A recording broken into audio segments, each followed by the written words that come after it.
Welcome back to LBG Reviews. Please be sure to like and subscribe. Today we'll be talking about Donkey Kong Bonanza, the latest great hit from Nintendo. Now, just to preface this, even though I know the game is a few weeks old at this point, I am going to do my best to keep the spoilers minimal for the front half. Back half, I will get into a little bit of the spoiler territory, as that kind of exemplifies some of my thoughts on the game. With that out of the way, in terms of accessibility options, the game really doesn't offer much in the way of controls, visibility settings, and other things like that.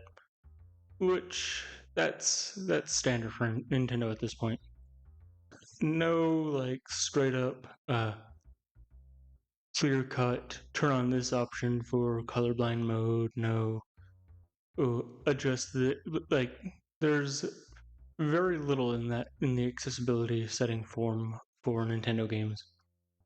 But akin to my video on Mario Odyssey that I'd made last year, the game does offer an assist mode. In assist mode, because for context, in the game normally you can press down the left bumper to have Donkey Kong and Pauline sing to point towards your current objective. It also reveals any nearby collectibles that the game has revealed their locations to. But basically, in assist mode, the game constantly is displaying the path forward for you, and the game does this by having musical notes point towards your objective. In assist mode, these music notes are always there, always present, unless the main objective is just in the general area. And then assist mode also does reduce certain amounts of damage that you can take, at least from my experience. It does also increase the amount of health items that'll drop in the environment. And then also assist mode does also assist mode also does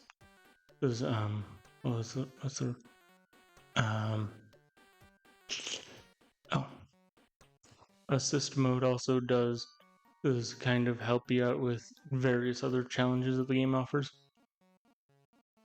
Beyond that, like getting the main collectible bananas, getting fossils, which are currency, and finding other things in the game that is not covered by assist mode. There aren't, say, reducing flashing and things. That isn't available as an accessibility thing. But that's really all that there is for accessibility's sake in the traditional sense. However, I will say that I do think that Donkey Kong Bonanza has a good accessibility setting in the form of two-player mode. In two-player, the second player plays as Pauline, and they mostly only have control over a cursor on the screen, and they're able to absorb materials and then sing them out at enemies to attack them and to build bridges and things to help Donkey Kong. This is the biggest version of an assistant two-player mode I've seen since Mario Odyssey, and it gives the second player a lot of freedom that they don't have in a lot of other games that do similar things. Because the player one can play as Donkey Kong and can allow the other person to experience the game with them. And so in that way, it's a really cool accessibility setting if you want to use it like that. Now, on to the gameplay. But at this point, I'm sure you've heard a lot about the destruction of terrain and how cool it is in Donkey Kong Bonanza, how free-flowing and open the environments are. And that is all very true. It is very cool. finding all the bananas has been a real treat. But there's also an option that if you don't want to find every banana, you also do have the banana chip exchange, where you can take banana chips and gold and exchange them for bananas, allowing you to gain access to more content quickly if you don't want to deal with certain bananas that you know that are giving you trouble. And I think that's a really cool option for people who have done a lot of destroying of terrain but aren't really good at platforming or combat. And that's kind of where the spoiler-free portion of this ends. If you haven't played Donkey Kong Bonanza, if the gameplay on screen has looked appealing to you, if you are waiting to play the game, if you are actively playing the game right now, stop listening. See you guys next week when we talk about what was it? Hang on. See you guys next week when we talk about Ruffy and the Riverside. Cool game about manipulating the world around you with controlling the textures of the game. A very fun game, and it has some cool accessibility features and some unfortunate accessibility downfalls. So I'll see you guys then. But if you have played Donkey Kong Bonanza, aren't planning on playing the game, or just want to hear more of my thoughts on it, we need to dip into the spoilers a little bit. I love the game. The gameplay has been really fun, at times a little tedious, but usually I'm having a blast while playing it. In terms of story beats, the game has been really cool. The ending especially was a lot of fun to experience. Because for context for those who won't play the game sees Donkey Kong and Pauline traveling down to the planet core to track down the Banandium root to grant their wishes.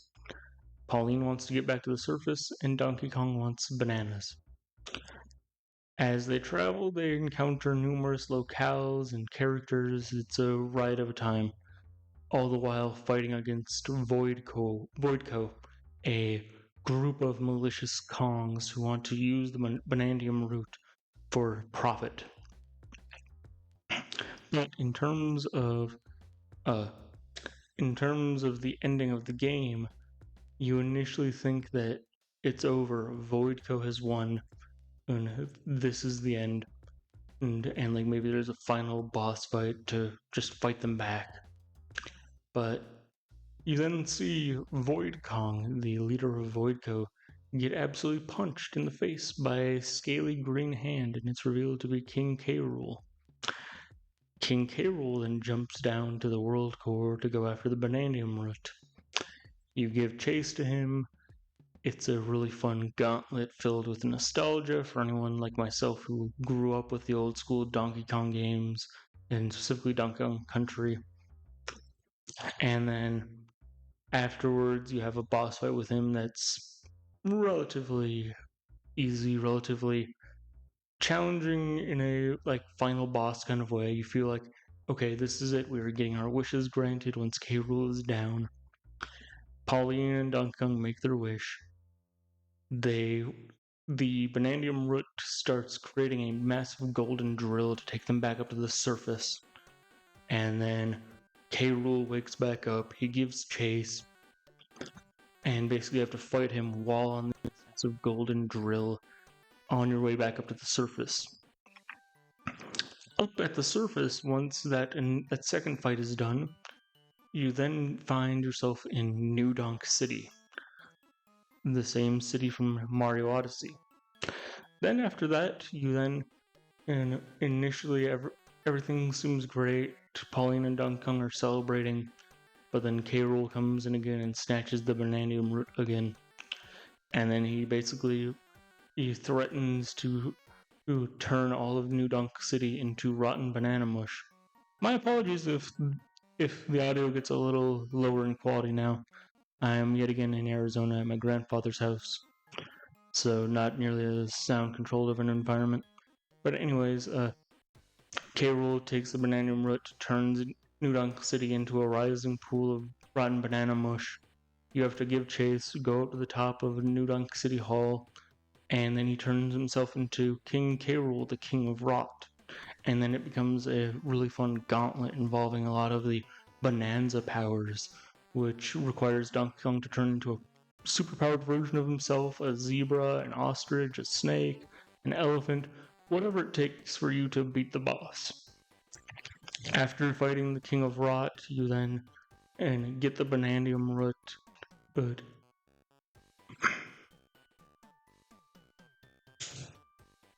by you get to the Bananium Root, things are good.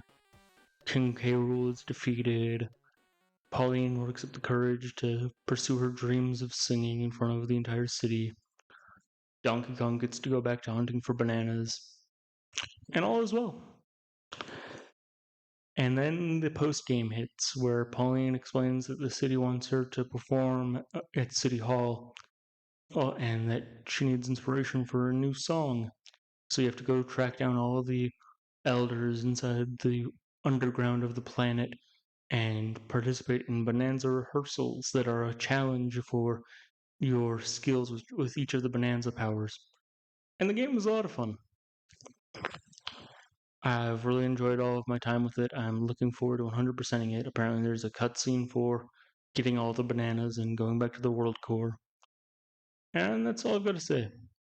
Again, see you guys next week when we talk about Ruffy and the Riverside. Bye.